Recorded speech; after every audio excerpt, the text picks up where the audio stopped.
Hey, Steve, how are you? I'm doing great. All righty, we'll give it a couple minutes before everybody can jump in. As people are jumping in, welcome to the free webinar series presented by Ancile Services. My name's Ronak.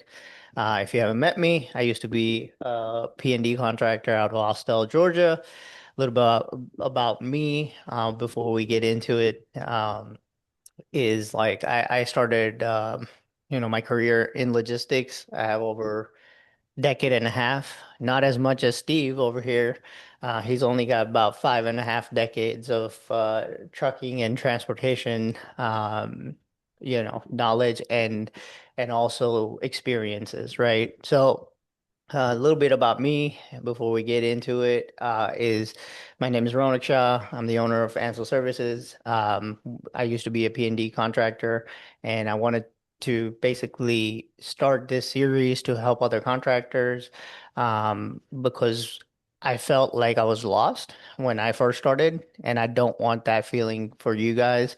So our goal is to provide you free content, free webinar, free any type of helpful material to help you be successful. And in this world, we all need some help, and hopefully we're able to bring that to you guys. That's the end goal.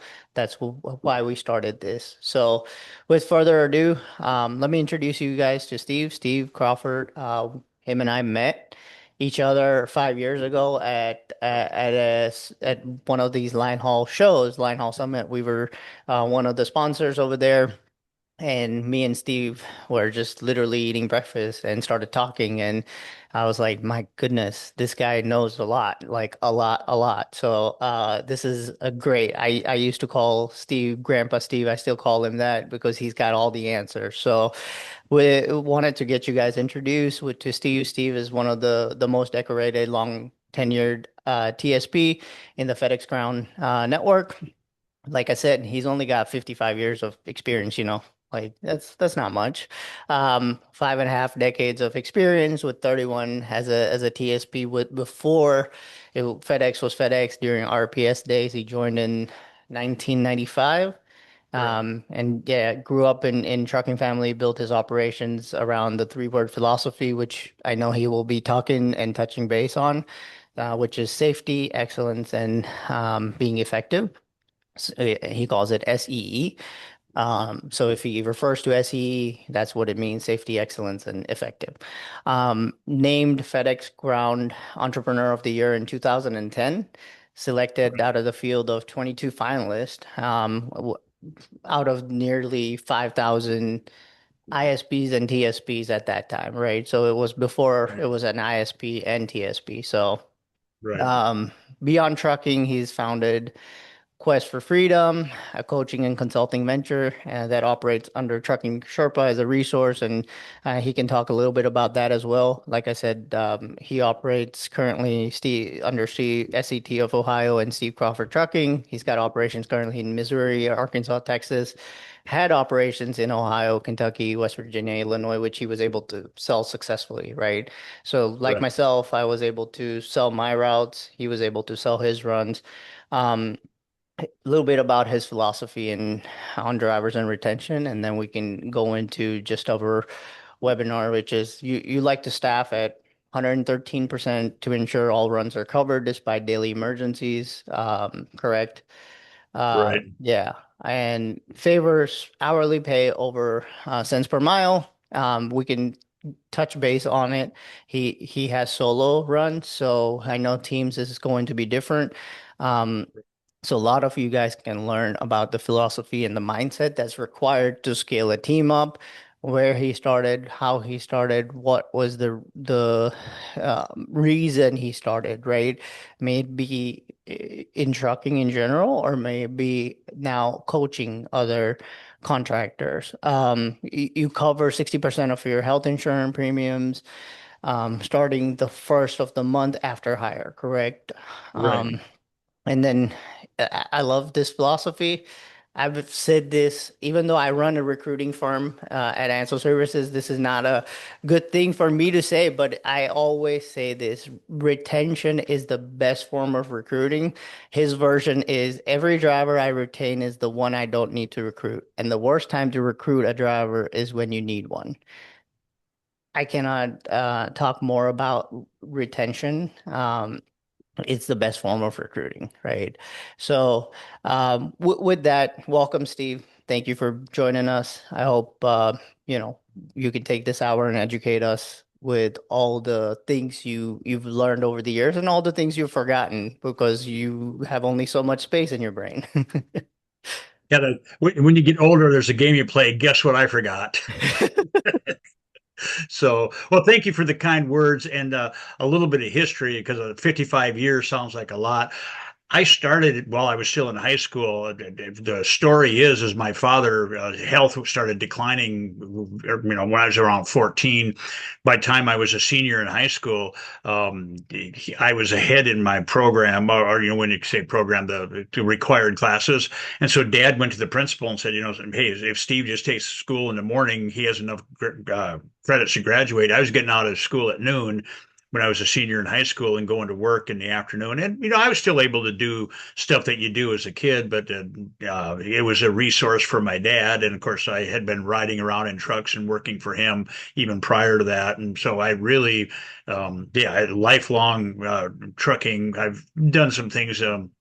In sales and whatnot, but it just always ends up that transportation. And I think for anybody that's listening, I tell people what I do at FedEx, and it's just transportation in general, but what I do at FedEx is not pretty, and it's not glamorous, and it's not sexy, but they need us 52 weeks out of the year. And so if you're looking for stable income, there's a lot of things that are really great. I know people that try sales, and it's great to be on commission in sales until you don't have any sales, and then you want to be on salary. And so there's a fair amount of stability because if we have any kind of an economy in America at all, it's because of transportation. The product has to get from here to there.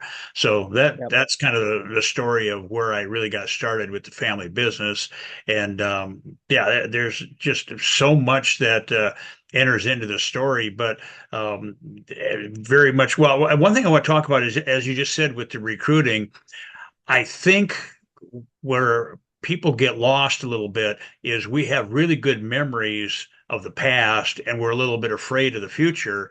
The way America was built in the industrial era is you got a good job and you went to work somewhere and you stayed there 40 years and then you retired.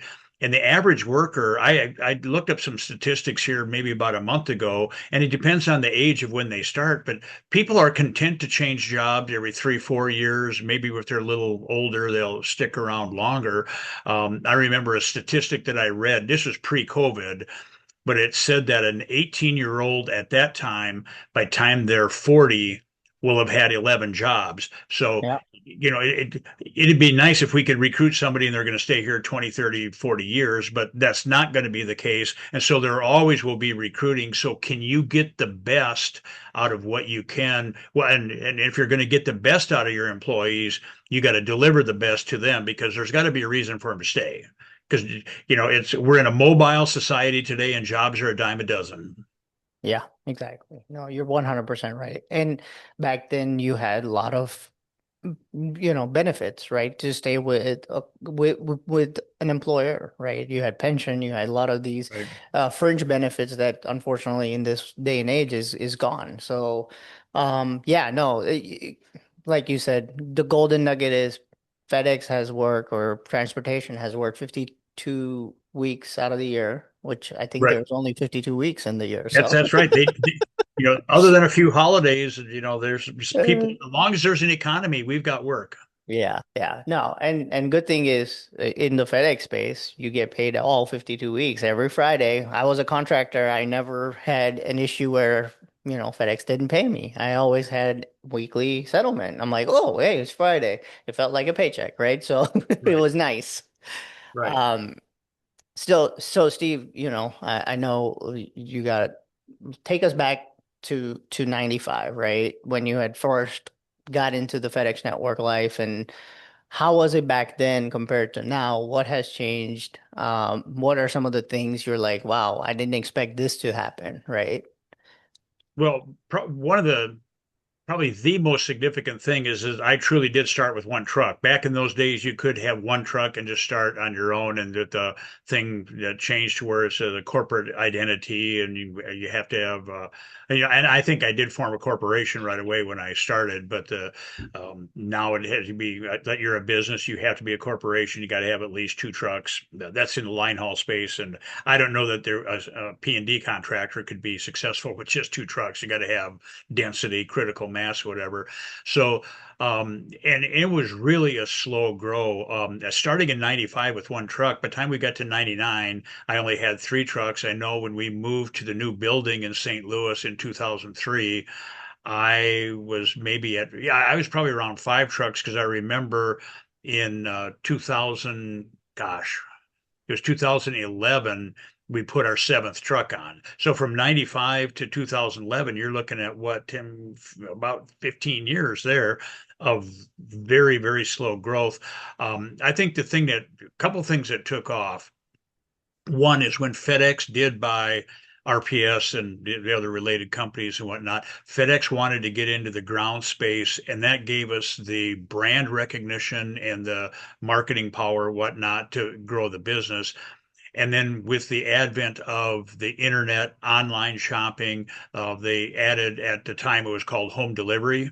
And then I think in 2008, nine, somewhere in there, and actually where I said 2011, I got to back that up. It was 2006. I had to correct myself. See, that's part of getting old. You have to, you can't remember what you're doing.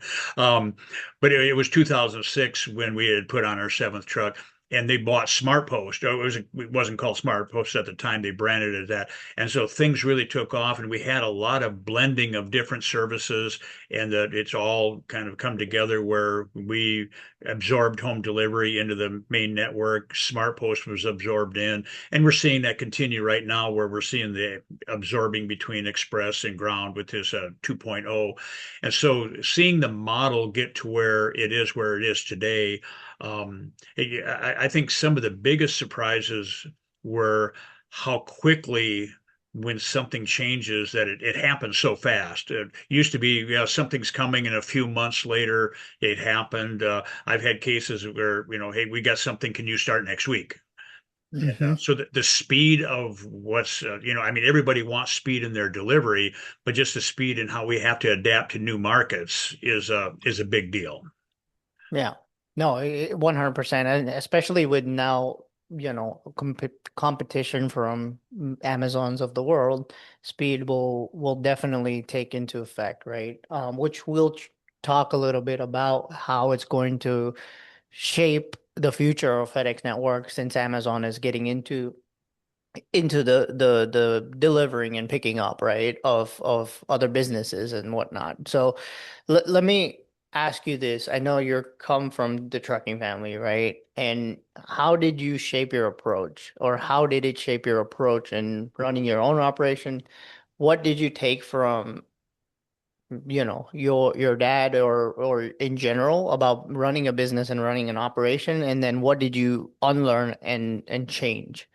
Well, Um, I guess the thing that would come from my dad and the industry at the time correlates to this.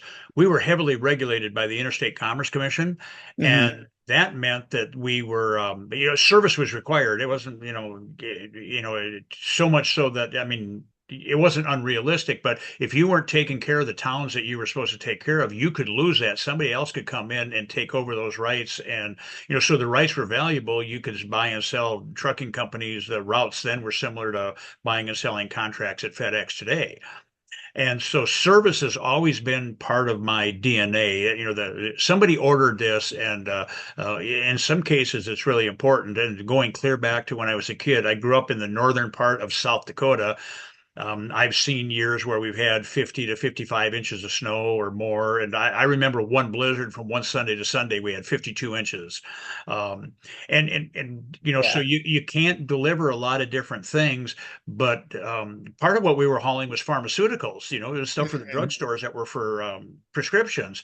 And dad would be like, we can't take the truck out, but he would put as many boxes as he could in the car. And we would go to these towns that were 60, 70, 80 miles away because people needed the product. And so Wow. dad really instilled that in me, that there's some things that you do service wise. You may break even. It might even cost you money, but you're in it for the long run because you're taking care of your customers. So bringing that forward, it was just like it's branded into me.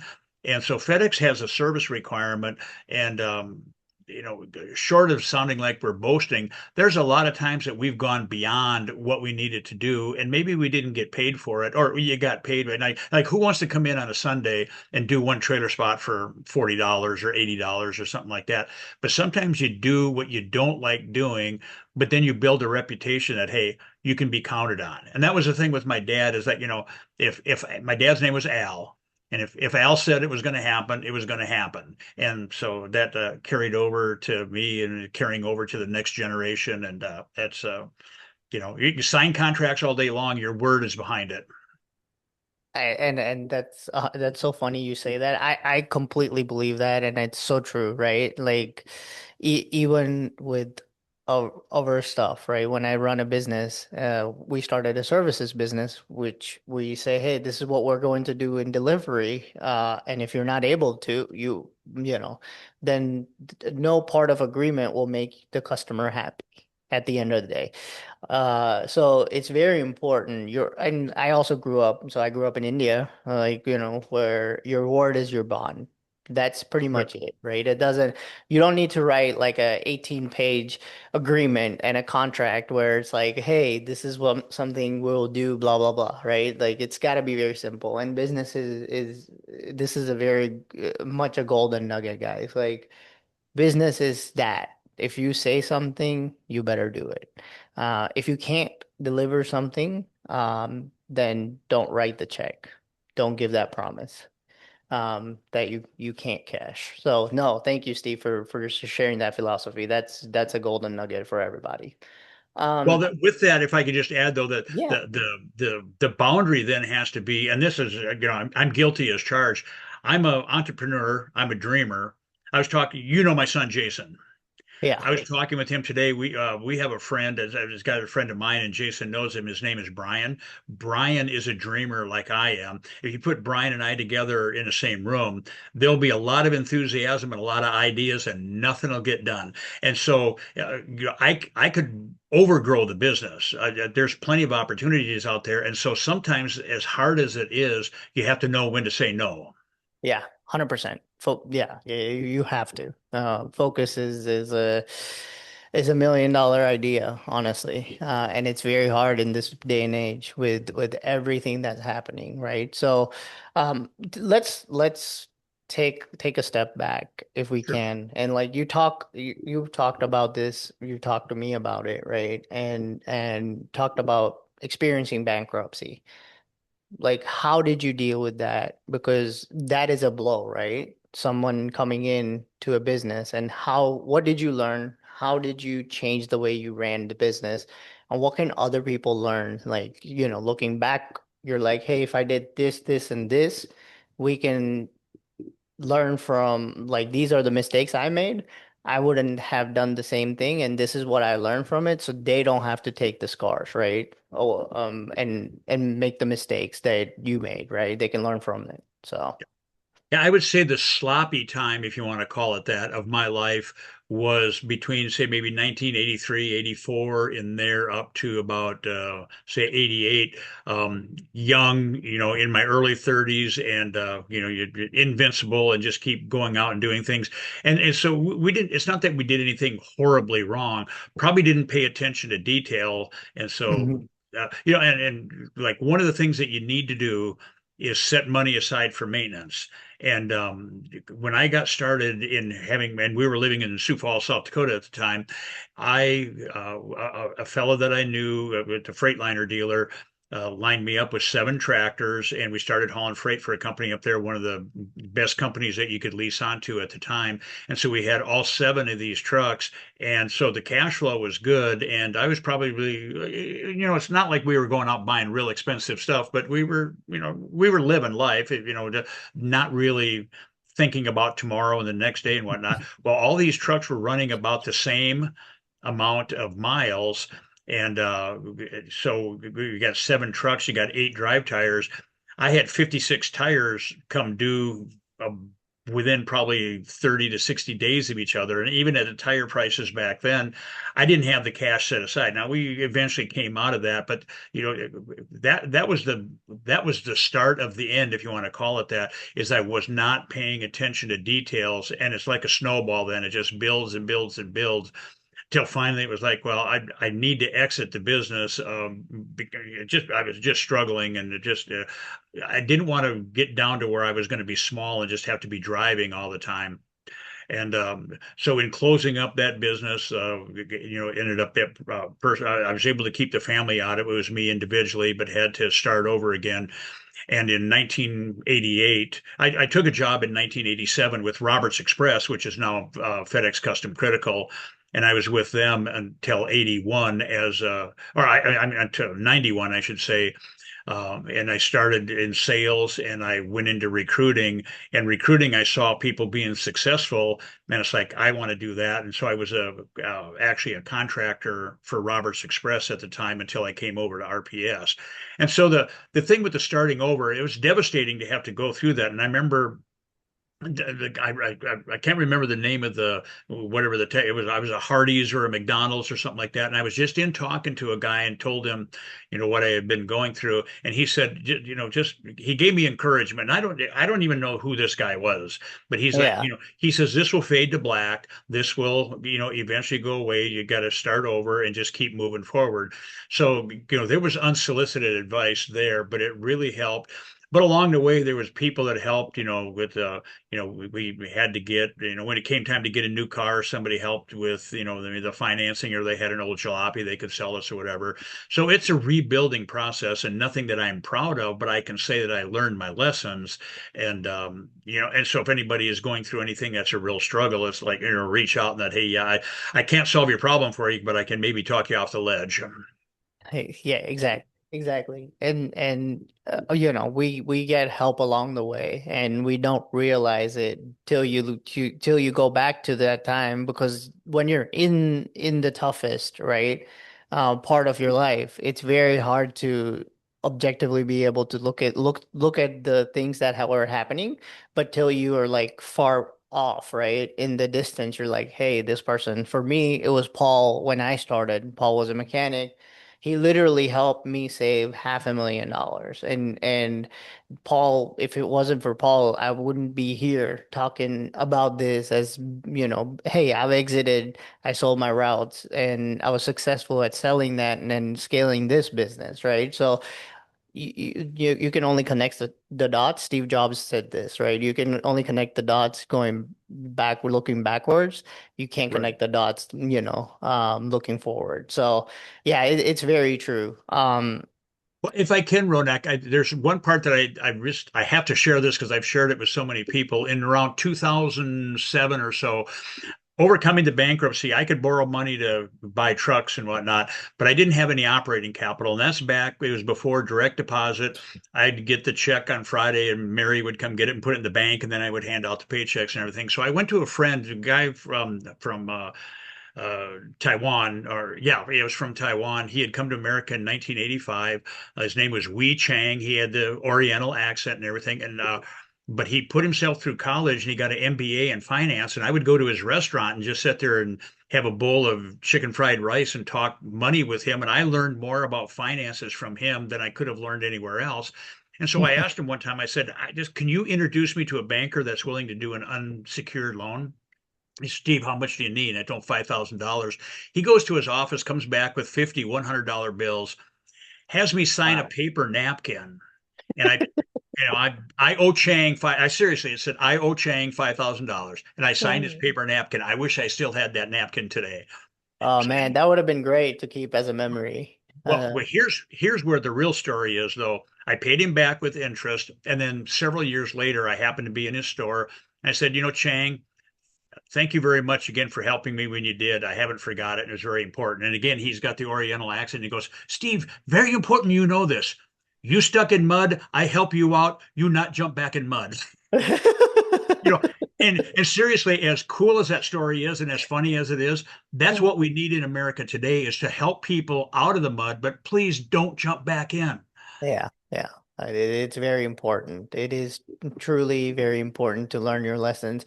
The best, the smartest people learn from other people's mistakes. And I feel like I made all the mistakes, and I'm pretty sure, Steve, you can say and The ones relate you didn't to. make, I did. Yeah, you have a little more experience than I do, so but no, thank you again for sharing that story. That's great. Next is like walk us through how you grew. Like I know you touched base and you said, hey, you grew your operation. It was one man shop to now in multi-states, and you were able to exit some of the multi-state operation. Just walk us through like, what was the inflection point? What were the challenges? What were some of the things you were like, hey, I can go back and think through, and I'm like, hey, these were the levers I'm able to pull as as a contractor, right? Well, well, one of the things that it was very fortunate to be in the time that I had because RPS going into becoming FedEx was really taking market share. So we were really adding more and more traffic. And I had it in my mind, and this is interesting. I've known since I was 12 years old that I wanted to run a small, medium-sized trucking company, whatever. Dad's business was very, very small, and so as it built up, and I'm really doing what I dreamt I would be doing, I finally got to a point where not so much what does it take for me to get out of the truck, but one of the big steps was is what is it going to take for me to get out of the truck full time? And we were Mm-hmm. doing trailer spot work during the day, line haul at night. And I remember the one of the benchmarks was if I can get to 7 trucks and 12 drivers. And you and I talked about, when you get to that 7 truck area, you can afford Yep. to have a manager. And it's not really that it's a manager sitting behind a desk, but it's somebody that you can delegate responsibility to so you don't have to be on the phone 24/7 and whatnot. So that was one of the milestones, and it kept growing and it kept growing. When I say kept growing, the opportunities were there. And then probably one of the, you call it a benchmark, whatever, a significant event is they had a some type of it was a FedEx executives meeting or something was here in St. Louis, and one of the vice presidents of the time was a guy that I can't remember his last name, but it was Bobby, and the Midwest region or whatever was his area. And he had asked me, Steve, do you want to grow? And I said, I gave him some considerations. Yeah, I think I do, but I don't want to be, way far away. And but it had to be like within a 5 hour drive or a 2 hour plane ride or something like that. And he said, well, what about Cleveland? And I said, well, I'll take a look. And I went up there, and it was a distress situation. The person was under, they didn't call it OTC at the time, but they were on their way out. Uh, but I didn't have the resources, whatnot, came back home. My wife, I'm guessing it probably cost me $1,500 to investigate everything, applied for some loans, got turned down and everything. Mary asked me, was that a waste of money? I said, no, I could not learn this in college. I said, in 3 months at $1,500, I learned an awful lot. A few months later, and this is why the connection, not resource, the relationship side of what we do is so important. This time that I'm talking about is 2012. I had met other guys that had been candidates or whatever for Entrepreneur of the Year that I had gotten in 2010. And so I was talking to a fellow named Steve Brewster from Columbus, and he says, "Yeah, I heard you were looking at Cleveland. Don't do it. I know this guy over here that's going to retire." And he introduced me to the guy that's retiring. And, I'm 59 years old at the time. And Mary's like, what are you doing? It's like, well, we're living well, but we have no money set aside for retirement. Well, we were able to buy that, get it financed. Well, and, that was 2013. So here we are 13 years later. And that put us up at a higher level of revenue. It wasn't about money that I want more money now, but it was building asset wealth so that when you finally get to the point where you're going to retire, you have something to retire from. Now, the big joke is that I'll never retire, and that's probably true, but I'll always be doing something. But I've bought and sold routes because I think, well, it's time to slow down a little bit. But it's dawned on me that developing the business and developing the people is what I enjoy. And so Yeah. I just keep moving forward with that. So it's been incremental. I cannot say that the growth was like this. It was up and down, and then all of a sudden up and back. And I'm going to say I've been being here. This will be my 31st per peak this coming fall. Wow. And out of 30 peaks, I'm going to say at least 20 of them is that you have your money goes up during peak and then it comes down in January, but it did not come down as to what the previous January was. So yeah, peak goes up and it comes back down, but it just keeps going that way. And if you're into growth, that's great. Now, right now, we're into what I'm going to call intelligent growth. We want to add some routes, but we're doing it in ways that we can use good existing resources and not get outside of our wheelhouse.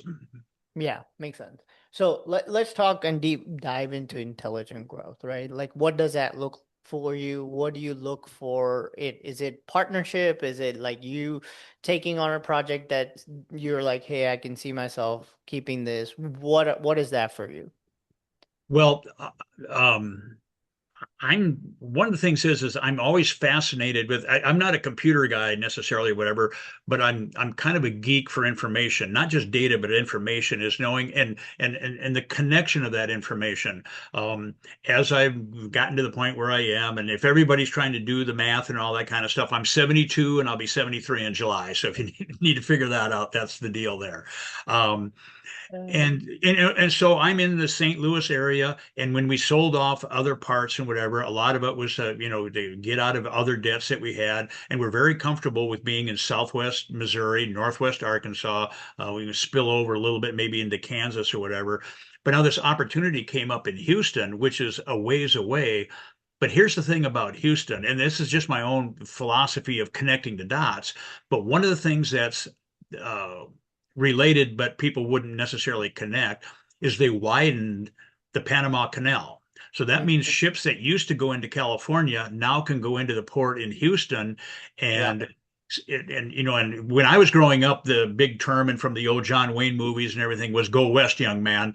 Well, yes, go west, but 60%, if you draw a line from North Dakota down to Texas, 60% of the population of America lives on the East Coast. And Yep. so ships coming into Houston or Savannah, Charleston, Jacksonville, they are the fastest growing ports. They're not the biggest, but they're the fastest growing. Well, I did just a little study. If you have freight coming into Houston, if you take a team, where can they be in 24 hours? It's as far away as Chicago, almost to Minneapolis, up to Detroit, Cleveland, Columbus, Harrisburg, certainly Atlanta, Orlando, and all that. So there's a big chunk of the country that you can get servicing Houston. So when the opportunities came up in Houston, I probably would not have said yes to other areas, but Houston has more buildings for that metro area than we have in the entire state of Missouri. Yeah. Isn't Oh that yeah. crazy? It And is. so that's so-called intelligent growth. It's intelligent for me, but I'm a solo guy. I'm used to short haul. A long run for us is 230 miles. We get a 300-mile run, we don't know what to do. It's like, wow, we hit the jackpot. But we do a lot of short haul work, but that's in my blood, and that's what I do. There's other people that run teams and they run it successfully. God bless them. That's not me. So intelligent growth is that fitting something that overlays what we're already doing. And for example, like McDonald's, the way that they expanded was to add chicken sandwiches and was Egg McMuffin. They didn't go out to doing something really crazy, like let's get a liquor license or something like that, start selling cigarettes. But they were already in the food delivery business. And so people eat French fries, well, they'll eat hash browns in the morning. So they intelligently grew within the space that they were already accustomed to. Yeah, which makes sense. You're staying in that like, hey, I want to be solo. It doesn't matter if it's a little further than 4 or 5 hours, like you first initially started out with. You're like, I can go a little more because I have so much experience. I know what are the levers I can pull, how I need to have a fleet strategy, how I need to have a people strategy, and like how I need to have a capital like Right. assigned.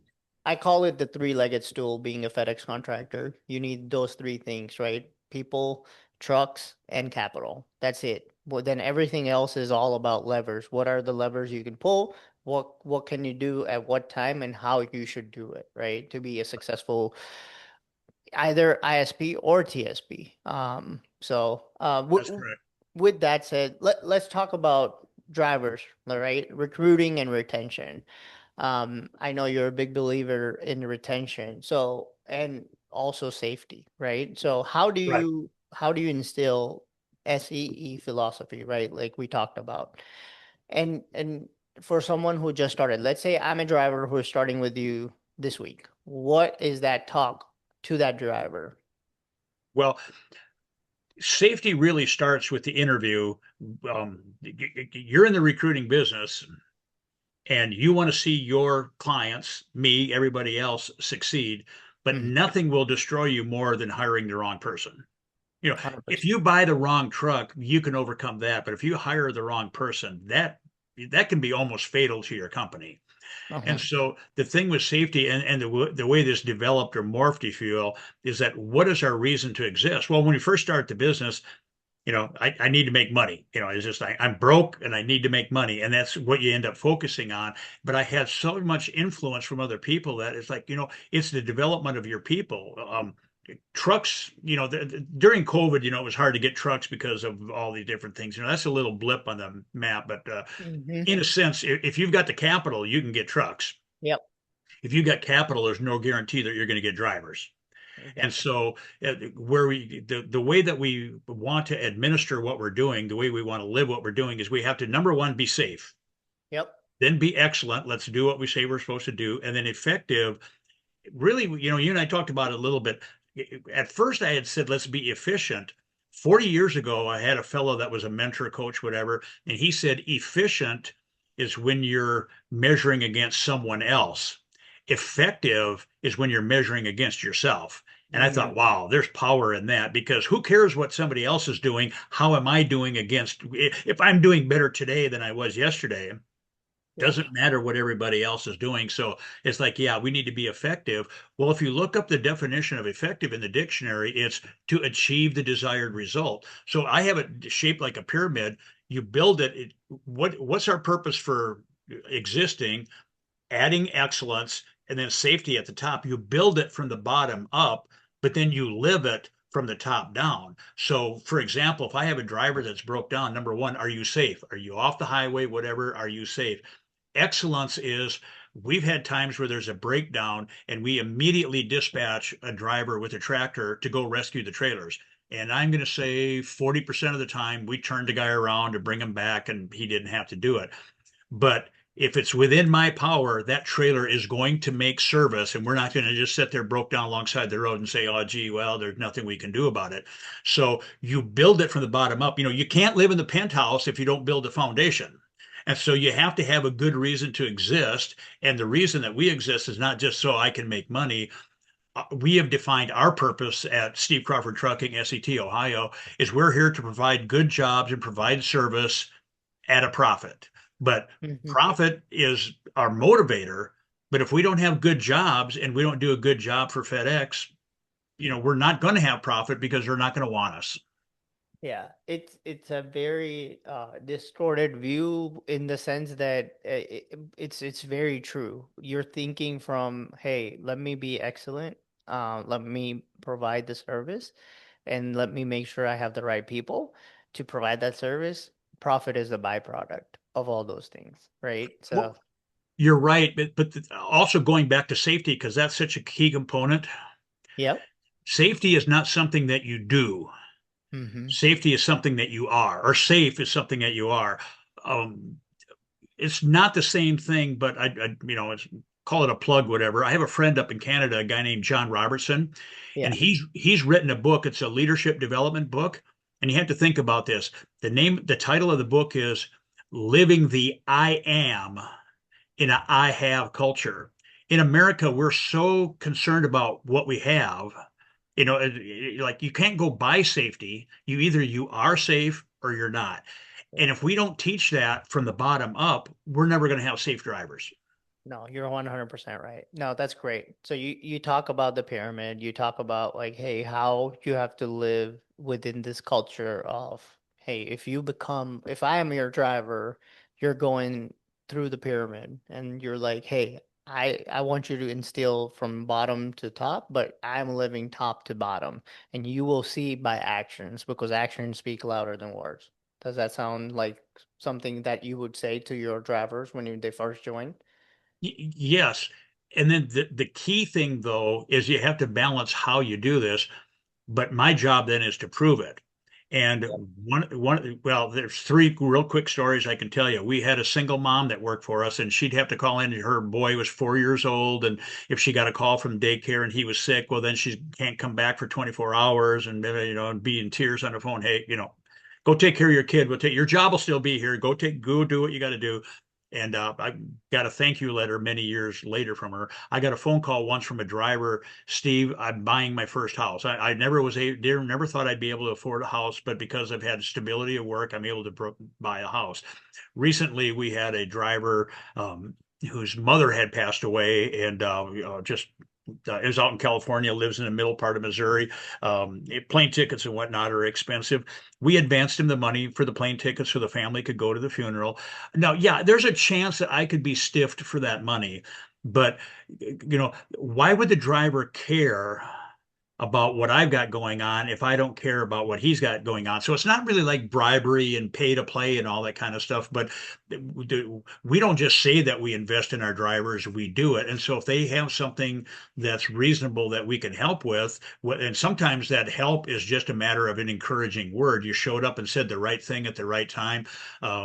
There's been times that we've advanced people money and it's really helped them out. We recently had a deal where we advanced somebody money and they disappeared. But the amount that advanced them was cheaper than the separation pay was going to be to fire them. So they actually did me a favor. There you go. It works out, right? And at the Right. end of the day, my wife says I have the same problem. I'm like, I give in all the time because I'm like, hey, I know I've been on the other side where I have needed and somebody has stepped up and helped me. So I'm like, hey, I'm completely okay. And she's like, what if this? I'm like, well, if it happens, what if this person leaves, or what if they don't return, or what if like I'm like, I don't worry about the ifs, right? So Does it your is. wife know my wife?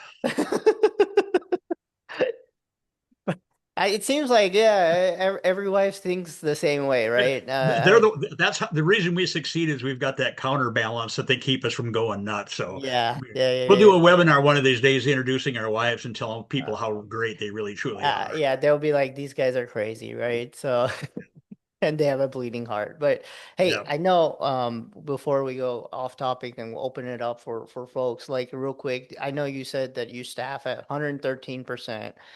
A lot of ISPs and TSP think that's a luxury to have. How do you do that? And like, what is the math behind it? How do you afford it? What are some of the things you do to ensure that your operation doesn't suffer as well as you make a profit, right? Okay. Well, and I call it reverse math, and let's use the recruiting as an example. If the typical tractor is easily going to cost you $4,000 a month in payments and technology insurance, it might even be more than that. And so your fixed cost, say, is $1,000 a week. Hmm. Um, and so if you have a truck sitting, you don't have any fuel expense, you don't have any driver expense, but you still have that $1,000, and so that $1,000 has to come out of the rest of your fleet, and so then you end up um, another week goes by and another week goes by. You're draining. You talked about capital. You're draining your capital for this non-productive truck. Now, if you overstaff, yeah, how do you keep everybody satisfied?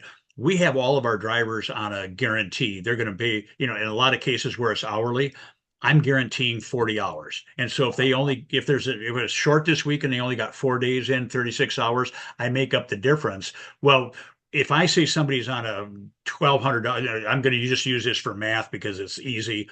$30 an hour at 40 hours a week is $1,200. $1,200. Yep. And so if I say I've got a $1,200 guarantee, you multiply that by however many drivers you have, like, how can you afford that? Well, the only thing it really costs you though is the impact. Everybody else is working. This one driver only got 36 hours, so 4 hours times um, 30 is 30 is 120. Yeah. 120. You got to add on, your insurance and everything like that. You know, Ronak does a great job in recruiting, but you're not going to find me any drivers for $120. No. And so, I'm sorry I'm taking money away from you, but if I pay that $120 and that guy, back to what I was talking about before, Steve cares. And so they stick around. Our average tenure right now with our company, and we sold off parts that have been here a long time, but the average person stays with us 2.2 years. Or, I mean, that's our, my tenure right now is 2.2 years, which means we've had people here for 8 weeks and we've had people here for 8 years. Uh, Hmm. and so the philosophy of the over recruiting is that, and again, what do you have for vacation? Well, even if you have 10 drivers and you have 2 weeks vacation, that's 20 hours right there, or I'm sorry, 20 weeks right there.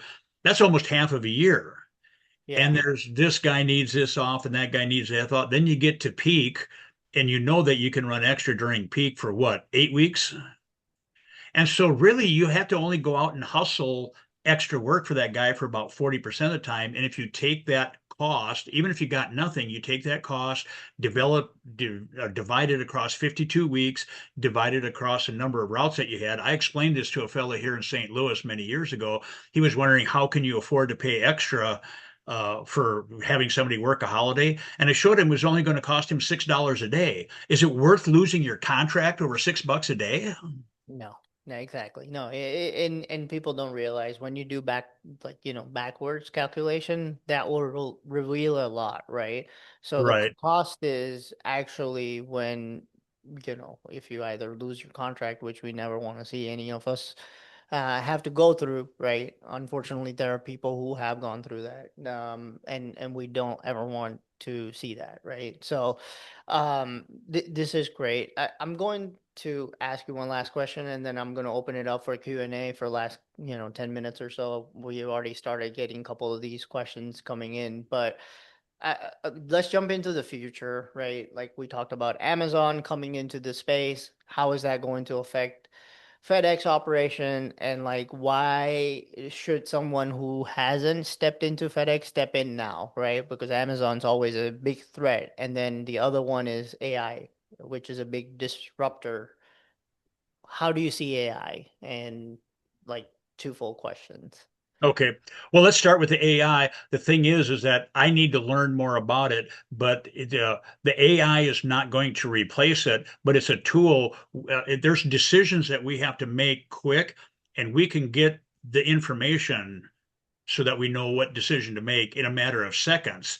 And that's one of the things we don't have time to go through it, but the speed of change, Yep. we went through about 5,000 years of everything just being verbal or written. And then there's the printing press.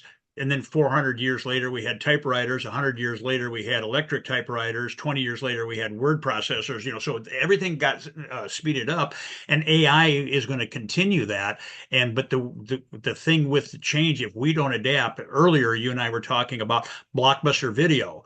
Yeah. They're gone. Yep. Who's the phone company that you mentioned? Oh, well, so Kodak was the other thing we were Yeah, talking well, about. No, Kodak did. and Nokia, Nokia, that was it. the Yeah. phones, right? Yeah, So, and so many, but see, that won't happen, my prediction, to FedEx, because FedEx is adapting to the market. But we're going to have to change, and I've used this in several instances. The hockey great player Wayne Gretzky, when asked why he was such a good hockey player, he says, "I skate to where the puck is going to be." We need to skate to where FedEx is going to be. Right now our network is so developed that we can put stuff in a truck and get it 700 miles away. Well, we certainly can get it 350 miles away overnight, and it doesn't need to see the inside of an airplane. So, yeah, we're going to have fewer aircraft flying, and it's going to be specialty, and they're going to be focusing on international and everything like that. And Amazon's coming into the space but they don't have the capacity to take everything. But FedEx is going to be focusing on what they do well. But a shipment that's overnight, going from Minneapolis to Chicago, say, does not need to go through Memphis in an airplane. They can put together expedite routes on the ground. And so that's to me, that's where the future is. It's it's going to be different than what we're doing, but it's going to be exciting and it's going to be challenging and it's going to be opportunistic. But I gave you the other illustration when they sent the first telegram from Sacramento to Washington, D.C. 3 days later, the Pony Express announced they were going out of business. Yeah. But Western Union isn't around anymore for telegrams, but they turned into a financial services company. We have to do this. We have to remember that we're in the service business and FedEx holds the cards deciding the service, and we have to skate to where the puck is going to be. And if the puck is in Houston, then that's where I need to I, be. w- I was going to ask you the follow-up question. Where is the puck going to be according to you, right? Like, where do you see the future? Well, I wish I could really give a great answer to your ISPs, the P&D people.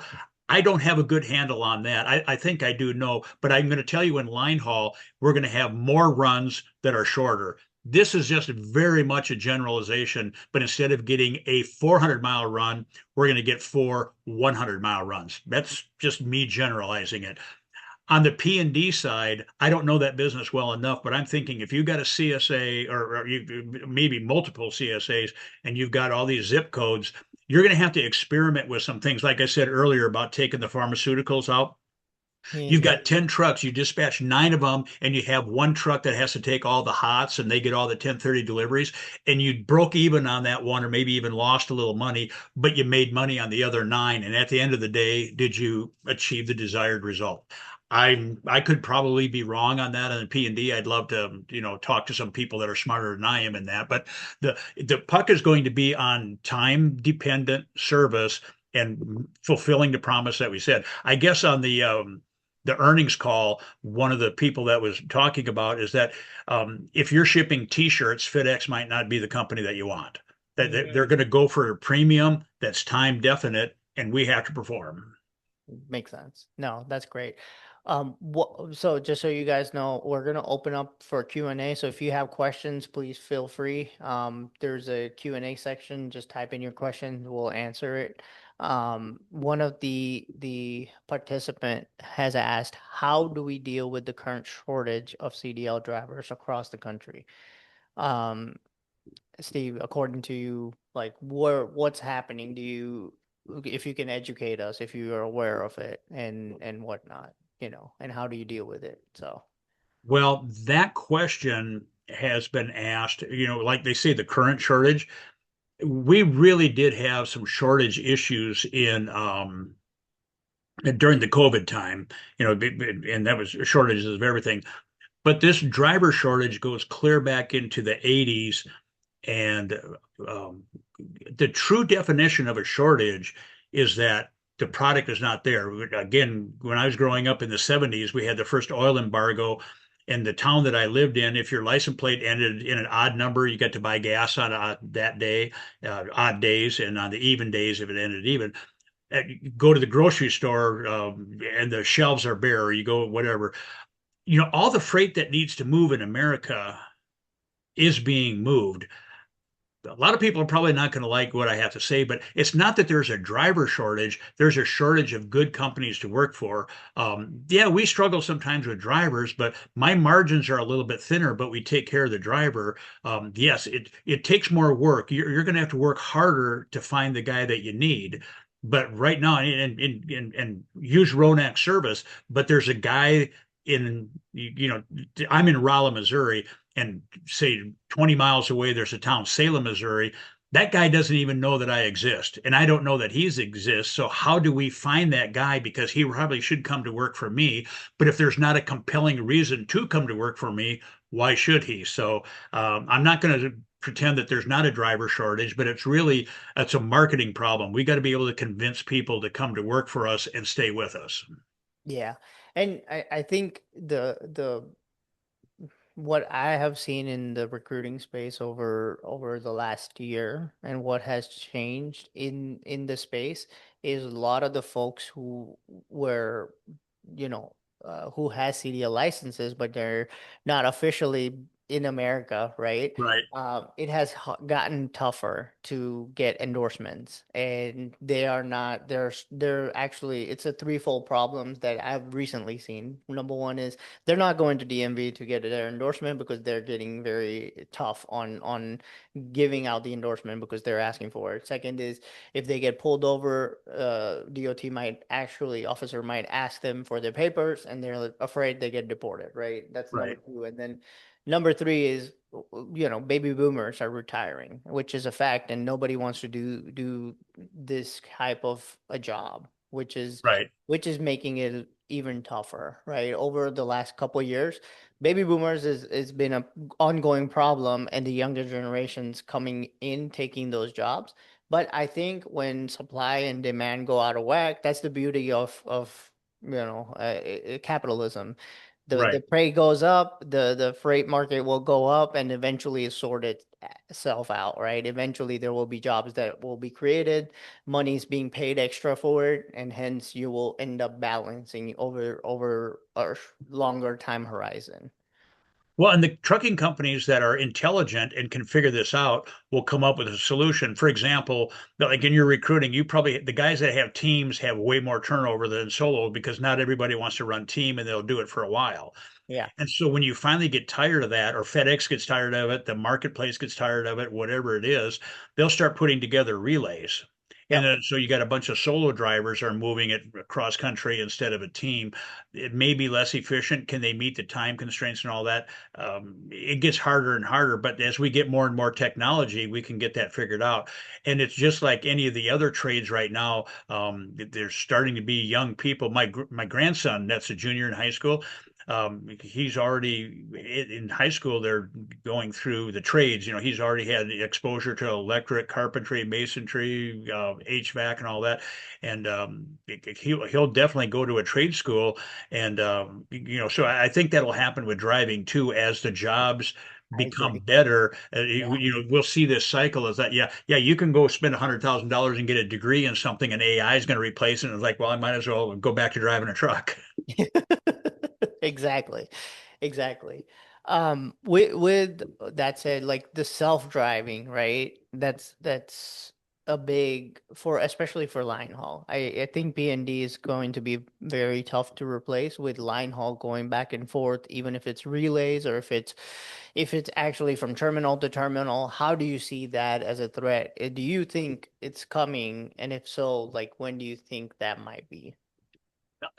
There will be something coming. I don't know how much of it's going to happen in my lifetime. There's two examples I want to give. One real quick, in 2018, I attended a symposium, and a fellow that was a speaker was from UPS. And he was saying on the autonomous truck, what would happen, say, going from Los Angeles to Chicago, is that there would be a driver will take it out to, like, say, San Bernardino, get out of the city, and then the driverless will take over and get it to, like, Joliet outside of Chicago, and then a driver get in it. So you're going to see, like in oil distribution, the pipeline is underground, but you still need Yeah, the tanker at the end to deliver. And sure. so we will have that type of autonomous truck.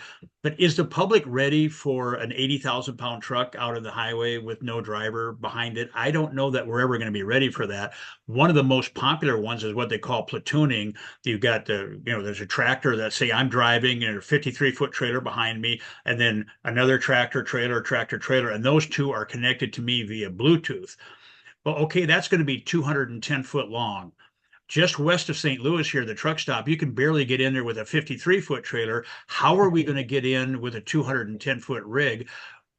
It's not that it won't come, but we're going to have to rebuild our entire infrastructure. Which I And mean, that doesn't happen overnight. no, it doesn't. So I mean, like during FDR, if you look at history, right? Like when you think about roads and how long it took almost 20 years to build, right? So Right. infrastructure is definitely, in my view, I agree completely that has to be built. I think it might be where in future, maybe 15, 20 years down the line, maybe 10 years, I'm not 100% sure, but there will be roads just for autonomous vehicles, right? Like that's going to take some time though. Well, and take the autonomous real quick and replace it like with FedEx can put trailers on a rail. Okay, from Rialto to Kansas City, that makes sense to put it on a rail. You're not going to put it on the rail to go to Rolla, Missouri, or to Right. Springfield, Missouri, or Joplin, Missouri, or Wichita, Kansas, or whatever. So again, we may not have the long haul, but we're going to have a whole bunch more short haul. Definitely. Well, perfect. Um, s- Steve, thank you again for coming on. We have a couple more minutes, so if anybody has any questions, please feel free to type in. If not, any last closing words, Steve, anything that you can leave the audience with that will help them be a successful contractor, successful person outside of being a contractor, right?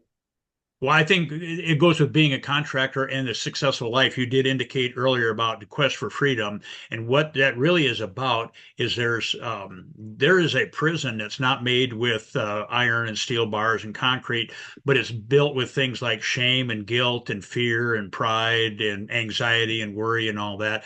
And we can step free of that freedom. And there was a young fellow that worked for me several years ago, had to went into rehab for alcohol, and I was explaining that freedom, and he said, and this was so profound. He said, Steve, I know that there's freedom on the other side of the door, but it's scary. And on this side of the door, it's dysfunctional, but it's what I know. And that's why I'm so passionate about this, is I want to see people live quality lives. And that doesn't mean that you're rich and have all kinds of assets and resources, but if you have that satisfaction and that contentment, but we have to be set free from those things that hold us back. And that was many years ago, and I have to remind myself of it, is that those things that hold us back was like a shroud that was on my back. I dropped it and let it fall on the ground.